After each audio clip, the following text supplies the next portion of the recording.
नमस्कार, मैं श्रेया और आप देख रहे हैं बातें यूपी की। मैं हाजिर हूं दिन भर की 10 बड़ी खबरों के साथ। लखनऊ के किंग जॉर्ज मेडिकल यूनिवर्सिटी यानी केजीएमयू में अब रोबोट की मदद से किडनी और लिवर प्रत्यारोपण किए जाएंगे। संस्थान ने 2 उन्नत सर्जिकल रोबोट खरीदे हैं और डॉक्टरों को प्रशिक्षण भी दे दिया गया है। इससे पहले लखनऊ में सिर्फ एसजीपीजीआई में रोबोटिक ट्रांसप्लांट होता था।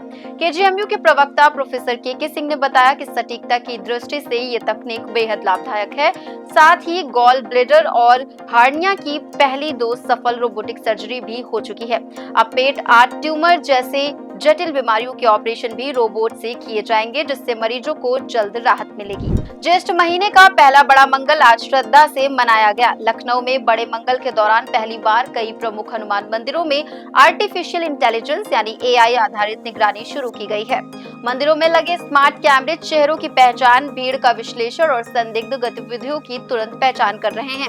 इससे सुरक्षा व्यवस्था पहले से कई ज्यादा मजबूत हो गई है। एआई की मदद से पुलिस को भीड़ नियंत्रण, लाइन मैनेजमेंट और रियल टाइम अलर्ट मिल रहे हैं। भविष्य में ये तकनीक अन्य धार्मिक आयोजनों और मेलों में भी उपयोग की जा सकती है, जिससे श्रद्धालुओं की सुरक्षा और सुविधा दोनों बढ़ेगी।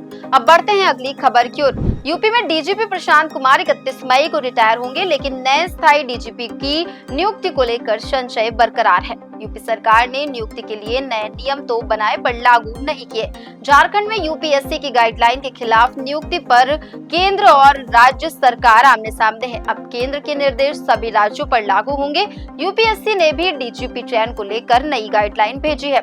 अगर कार्यवाहक डीजीपी की नियुक्ति होती है तो राजीव कृष्ण सबसे प्रबल दावेदार माने जा रहे हैं। फैसला झारखंड विवाद के निष्कर्ष पर निर्भर करेगा।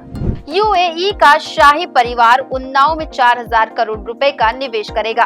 Fish hatchery, processing plant, feed plant और सेंटर ऑफ एक्सीलेंस बनाए जाएंगे। इससे यूपी मछली पालन का सबसे बड़ा गढ़ बनेगा। इस परियोजना में 1 लाख मत्स्य पालकों को अत्याधुनिक तकनीक से प्रशिक्षित किया जाएगा। दुबई में यूपी सरकार और शेख अहमद बिन मना के बीच समझौता हुआ। वाटरफ्रंट मार्केट जैसा मॉडल यूपी में तैयार होगा। इस निवेश में विश्व बैंक की भी भूमिका रही।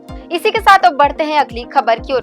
सीबीएसई 12वीं का रिजल्ट जारी हो गया है, जिसमें उत्तर प्रदेश के 80% छात्र पास हुए। लड़कियों का पास प्रतिशत 85.82% रहा, जो लड़कों से 9% ज्यादा है। मेरठ के करण पिलानिया ने 99.80% अंक हासिल किए।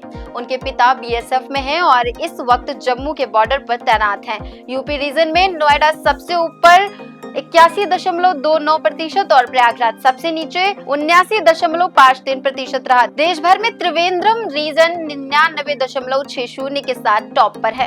इलाहाबाद हाई कोर्ट ने 69,000 शिक्षक भर्ती में आर्थिक रूप से कमजोर वर्ग यानी ईडब्ल्यूएस को आरक्षण देने की याचिकाएं खारिज कर दी। कोर्ट ने माना कि भर्ती प्रक्रिया शुरू होने तक राज्य में ईडब्ल्यूएस आरक्षण लागू था, लेकिन अब नियुक्ति पूरी हो चुकी है। चयनित अभ्यर्थियों को नियुक्ति पत्र मिल चुकी है और प्रक्रिया को समय रहते चुनौती नहीं दी गई थी। ऐसे में अब आरक्षण का लाभ नहीं दिया जा सकता। याचिकाओं ने 2019 में लागू ईडब्ल्यूएस नीति के आधार पर लाभ मांगा था, पर कोर्ट ने साफ कहा कि अब मेरिट तय करना और लाभ देना व्यवहारिक रूप से संभव नहीं है। उत्तर प्रदेश के माध्यमिक स्कूलों में कंप्यूटर साइंस पढ़ाने के लिए संविदा पर 5000 शिक्षकों की भर्ती जल्द हो सकती है। शिक्षा विभाग ने इस संबंध में शासन को प्रस्ताव भेजा है। प्रस्ताव को मंजूरी मिलते ही भर्ती प्रक्रिया शुरू होगी। दरअसल कक्षा 9 से 12 तक कंप्यूटर साइंस वर्षों से पाठ्यक्रम में है, लेकिन शिक्षक नहीं होने से पढ़ाई प्रभावित हो रही है। पहले भी विभाग ने प्रस्ताव भेजा था, जिसे संशोधन के बाद दोबारा भेजा गया है। कम छात्र संख्या वाले स्कूलों में 1 से 2 और अधिक संख्या वाले स्कूलों में 2 से 3 शिक्षकों की नियुक्ति का सुझाव दिया गया है। अब बढ़ते हैं अगली खबर की ओर।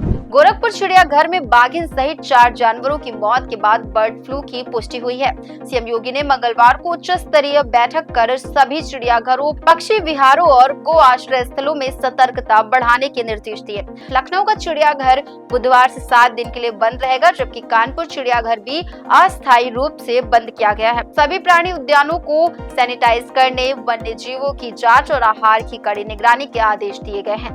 पोल्ट्री फार्मों की भी विशेष निगरानी होगी। संक्रमण रोकने को लेकर राज्य सरकार पूरी तरह सतर्क है। टेरिटोरियल आर्मी में साइबर वॉरियर अफसर की भर्ती के लिए आवेदन आज से शुरू हो गए हैं। साइबर सिक्योरिटी या कंप्यूटर साइंस में डिग्री, डिप्लोमा अनिवार्य है। चयन लिखित परीक्षा, इंटरव्यू और प्रैक्टिकल टेस्ट से होगा। ये भर्ती पार्ट टाइम सेवा के लिए है, जिसमें सालाना 2 महीने की ट्रेनिंग जरूरी है। अधिकतम उम्र सीमा 42 साल है। परीक्षा 20 जुलाई को होगी। कुल 19 पदों में कुछ साइबर वॉरियर के लिए है। इच्छुक अभ्यर्थी jointerritorialarmy.gov.in पर 10 जून तक आवेदन कर सकते हैं। सेना टेक्नोलॉजिकल वॉरियर्स को शामिल कर साइबर डिफेंस को मजबूत कर रही है। अब चलते चलते एक नजर डाल लेते हैं उत्तर प्रदेश के मौसम की ओर। उत्तर प्रदेश में आज से गर्मी का असर फिर तेज हो गया है। मौसम विभाग ने 19 जिलों में हीट वेव की चेतावनी दी है। बांदा 43.3 डिग्री सेल्सियस के साथ सबसे गर्म रहा, जबकि वाराणसी में घाटों पर सन्नाटा पसरा है। मौसम वैज्ञानिकों के मुताबिक इस हफ्ते तापमान 5 से 6 डिग्री बढ़ सकता है। 16 मई से तराई क्षेत्रों में बूंदाबांदी के आसार हैं। वहीं मानसून 20 जून तक यूपी पहुंच सकता है। बीएचयू के वैज्ञानिकों ने इस बार 15 से 20% ज्यादा बारिश की संभावना जताई है। पिछले साल की तरह मानसून की चाल पर सबकी नजरें टिकी हैं। तो ये थी दिन भर की 10 बड़ी खबरें। ऐसी ही खबरों को देखने के लिए देखते रहें और करते रहें बातें यूपी की। धन्यवाद।